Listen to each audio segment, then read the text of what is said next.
Deidra, Aku Michelle, dan aku Lauren. kami dari 1010 dan kami dari di sini. Podcast Rakyat.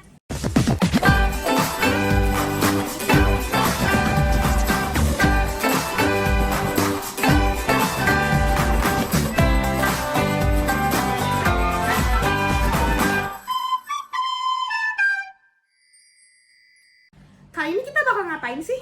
Ngapain ya? Jadi hari ini kita bakal melakukan siniar tentang Hikayat Batu Menangis. Nah, pertama-tama kita akan ceritain sinopsisnya nih. Silakan disimak.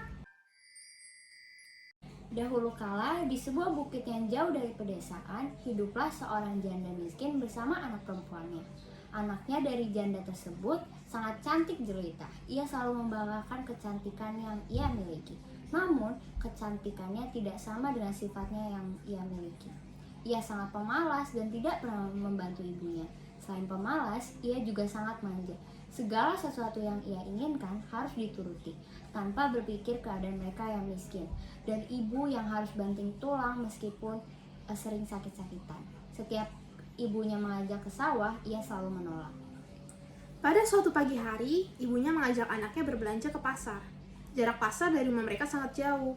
Untuk sampai ke pasar, mereka harus berjalan kaki dan membuat putrinya kelelahan. Namun, anaknya berjalan di depan ibunya dan memakai baju yang sangat bagus. Semua orang yang melihatnya langsung terpesona dan mengagumi kecantikannya. Sedangkan ibunya berjalan di belakang membawa keranjang belanjaan, berpakaian sangat kecil layaknya pembantu. Karena letak rumah mereka yang jauh dari masyarakat, kehidupan mereka tidak ada satu orang pun yang tahu. Akhirnya, mereka memasuki kedalaman desa. Semua mata tertuju kepada kecantikan putri dari janda tersebut. Banyak pemuda yang menghampirinya dan memandang wajahnya. Namun, penduduk desa pun sangat penasaran siapa perempuan tua di belakangnya tersebut. Hai gadis cantik, siapakah perempuan tua yang berada di belakangmu? Apakah dia ibumu? Tanya seorang pemuda. Tentu saja bukan, ia hanya seorang pembantu, jawab dengan sinis. Sepanjang perjalanan, setiap bertemu dengan penduduk desa, mereka selalu bertanya hal yang sama. Namun, ia terus menjawab bahwa ibunya adalah pembantunya. Ibunya sendiri diperlakukan sebagai seorang pembantu. Pada awalnya, sang ibu masih bisa menahan diri setiap kali mendengar jawaban dari putri kandungnya sendiri. Namun, mendengar berulang kali dan jawabannya itu sangat menyakitkan hatinya. Tiba-tiba, sang ibu berhenti dan duduk pinggir jalan sambil meneteskan air mata. "Bu, kenapa berhenti di tengah jalan? Ayo lanjutkan perjalanan," tanya putrinya heran. Beberapa kali ia bertanya, namun ibunya sama sekali tidak menjawab. Sang ibu malah mengadahkan kedua tangannya ke atas dan berdoa. Melihat aneh yang dilakukan ibunya, sang anak merasa kebingungan. "Ibu sedang apa sekarang?" bentak putrinya. Sang ibu tetap tidak menjawab dan meneruskan doanya untuk menghukum putrinya sendiri. "Ya Tuhan, ampunilah hamba yang lemah ini. Maafkan hamba yang tidak bisa mendidik putri hamba sendiri, sehingga ia menjadi anak yang durhaka. Hukumlah anak durhaka ini," doa sang ibu. Tiba-tiba langit menjadi mendung dan gelap. Petir mulai menyambar dan hujan pun turun. Perlahan-lahan tubuhnya berubah menjadi batu. Kakinya mulai berubah menjadi batu dan sudah mencapai setengah badan. Gadis itu menangis memohon ampun kepada ibunya. Ia merasa ketakutan. "Ibu, tolong aku. Apa yang terjadi dengan kakiku? Ibu, maafkan aku. Aku janji akan menjadi anak yang baik, Bu," teriak putrinya ketakutan. Gadis tersebut terus menangis dan memohon. Namun, semuanya sudah terlambat. Hukuman itu tidak dapat dihindari. Seluruh tubuhnya perlahan berubah menjadi batu. Gadis durhaka itu hanya menangis dan menangis menyesali perbuatannya. Sebelum kepalanya menjadi batu, sang ibu masih melihat air matanya yang keluar. Semua orang yang berada di sana menyaksikan peristiwa tersebut. Seluruh tubuh gadis itu berubah menjadi batu. Sekalipun sudah menjadi batu, namun melihat kedua matanya masih menitikkan air mata seperti sedang menangis. Oleh karena itu, masyarakat tersebut menyebutnya dengan batu menangis. Batu menangis tersebut masih ada sampai sekarang.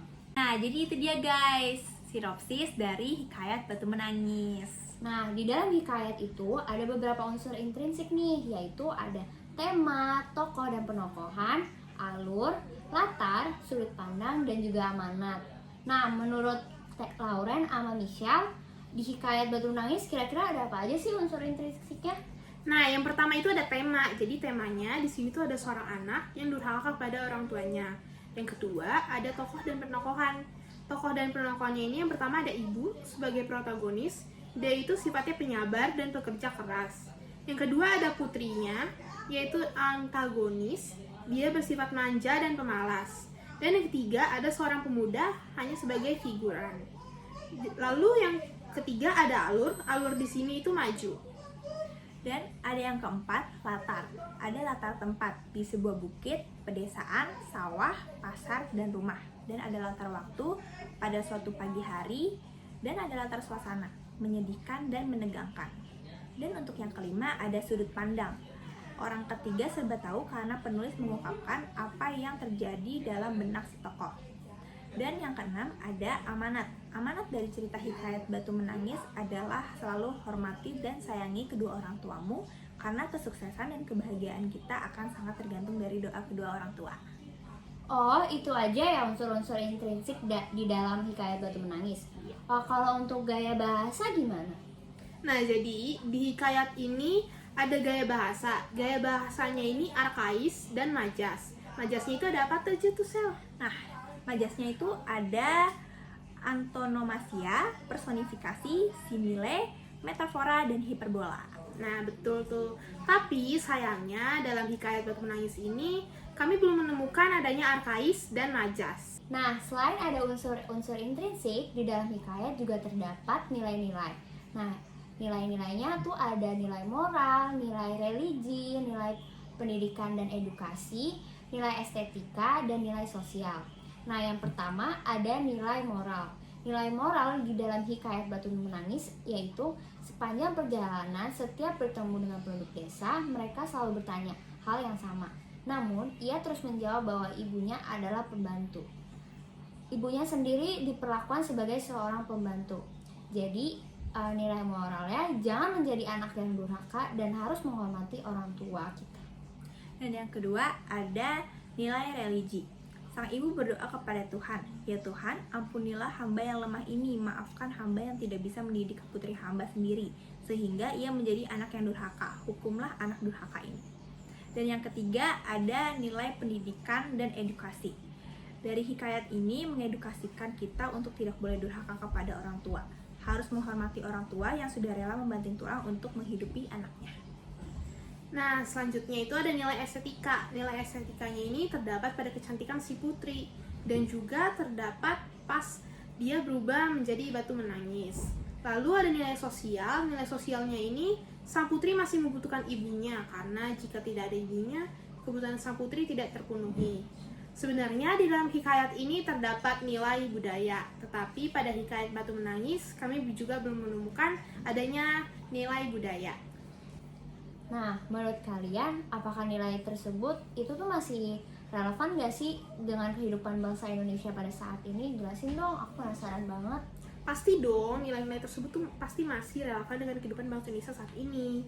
Karena dari nilai-nilai yang sudah disebutkan tadi, dapat disimpulkan bahwa sampai saat ini kita wajib menerapkan sikap menghormati orang tua dan tidak durhaka kepada mereka. Oh gitu ya. Jadi terus kalau nilai tersebut masih relevan dengan kehidupan bangsa Indonesia saat ini, bagaimana sih supaya nilai tersebut dapat dilestarikan? Nah, cara agar nilai tersebut dapat dilestarikan adalah dengan menanamkan rasa hormat kepada orang tua di dalam diri kita. Nah, itu dia pembahasan dari hikayat Batu Menangis. Mohon maaf jika ada kesalahan maupun kekurangan. Sekian dari kami DPR.